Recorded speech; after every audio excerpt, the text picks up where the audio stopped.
we have the pleasure to interview Cody Stamann. He's a UFC fighter and had the generosity to give us some time to speak. So first of all, thank you, Cody, and welcome to Somos MMA. Thanks for having me, guys. And tell us, Cody, how are you, man? How are you dealing with all this COVID-19 situation? I am standing in a pool right now in Las Vegas. It's been beautiful here every day through this whole thing. Las Vegas never really got that bad as far as like things being closed down and being locked in your house. So I was pretty fortunate. And I'm preparing for a fight, so I'm staying busy. A lot of people I think have it a lot worse than I do.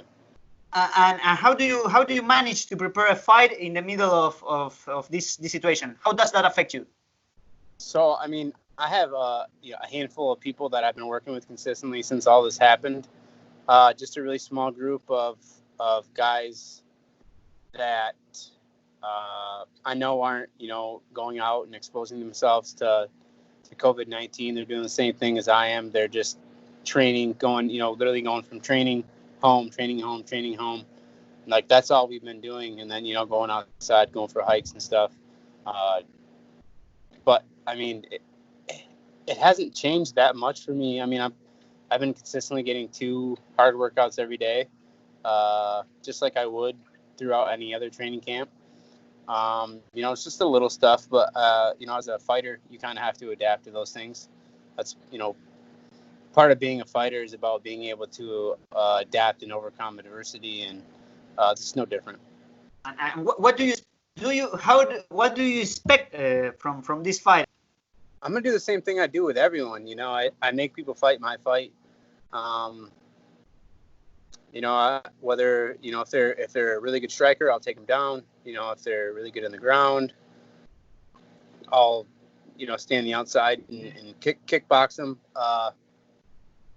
Whatever it takes to win. I mean, I'm a winner. If you really look at my record, I've lost one time, and that was to the number 1 guy in the world, Aljamain Sterling. So like, I find ways to win when I'm in the cage. I find ways to win, and I'm always in really, really good shape. So I'm always prepared for whatever. I don't get hit with big shots. I'm really good about with my head movement, my defense. You don't ever see me getting cracked with hard shots in fights. And I wear on guys. A lot of body shots, little stuff. Guys swinging and missing. I make guys miss. When they miss, I take them down, or I'm gone. You know what I mean? There's a lot of things that I do inside the cage that frustrates guys and kind of takes them off their game plan. I mean, I fought Murder's Row in the UFC. Outside of the top 10, every single guy that I fought has been undefeated in the UFC. And then the other 2 guys I fought were Aljamain Sterling and Brian Caraway, which were both, actually at the time, I think Caraway was 6, and when I fought Sterling, he was like number 5. So, I'm fighting, top 5 guys, and I only have 5 UFC fights. I've fought 4 out of the 5 guys that I fought were top 15 opponents. So I've had a tough go as far as opponents go in the UFC, and I've always found a way to win. Cody, about the bantamweight division, what do you think about what's going on there with Cejudo retirement, with the fight against Peter Yana and Cody Sandhagen and Sterling? What do you think about everything? What's going on there? I kind of feel like Cody Garbrandt and Rafael Assunção, and then Sterling and Corey Sandhagen. Out of those 4 guys, I think whoever has, kind of the best fight, I think that's going to be the guy who gets the title shot. It's like a title eliminator. Like whoever has the best performance. Let's say if Garbrandt goes out and knocks Assunção out right away, and then Sterling and Corey Sandhagen don't have a great fight. I think that this could literally set someone up for a title shot. They need someone to fight Peter Yan, or these 2 guys are going to fight, and then the 2 winners are going to fight each other, and then in the meantime they're going to have like Peter Yan and Jose Aldo fight. I mean, there are so many guys right now at bantamweight that I think are deserving of a shot at the belt, but I think there isn't a guy more deserving than Aljamain Sterling. I want to ask you, have you seen the fight between Song Yadong and Marlon Vera? Because in the past you have said that you were robbed against Song Yadong, and now he has been involved in a controversial decision again. So what do you think about that? I thought the fight between Chito Vera and Song Yadong was a lot closer than the fight between Song Yadong and myself. But,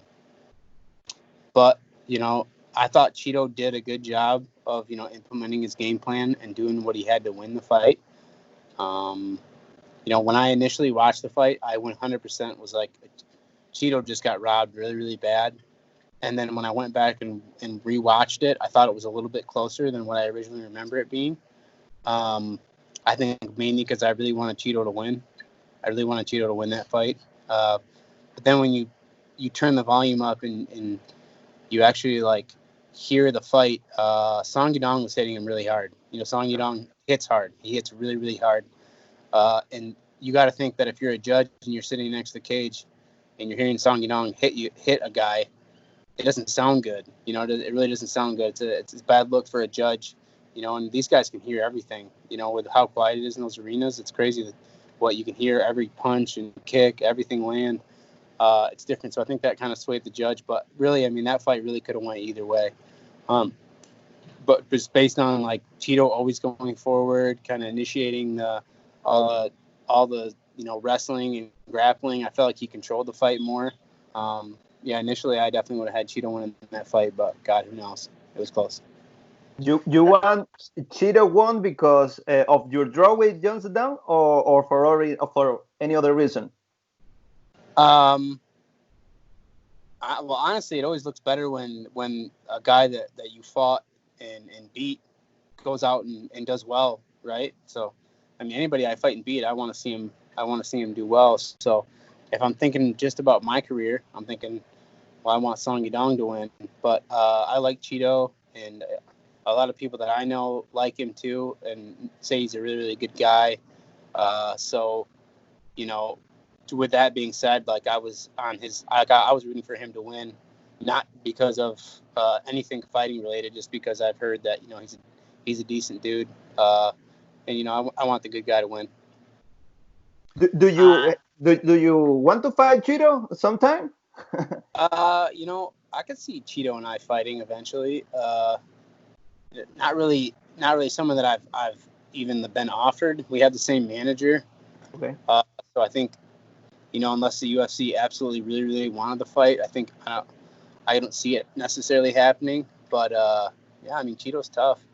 You know, we both keep winning, we're gonna fight. You know, I think that's the thing. Like if you're kind of in the same spot in the rankings and you're winning, like you're gonna see, I'm gonna fight Chito, I'm gonna fight Jose Aldo, I'm gonna fight Frankie Edgar. You know what I mean? I'm gonna fight all these guys. Eventually everyone fights if you're winning. You know what I mean? If you're winning and you're doing well and you're a ranked guy, like we're all gonna fight each other. You know what I mean? Like I could fight anybody in the top 15. You know, because I've been in the top 15 for 2 years now. So, you know, I could fight any of those guys.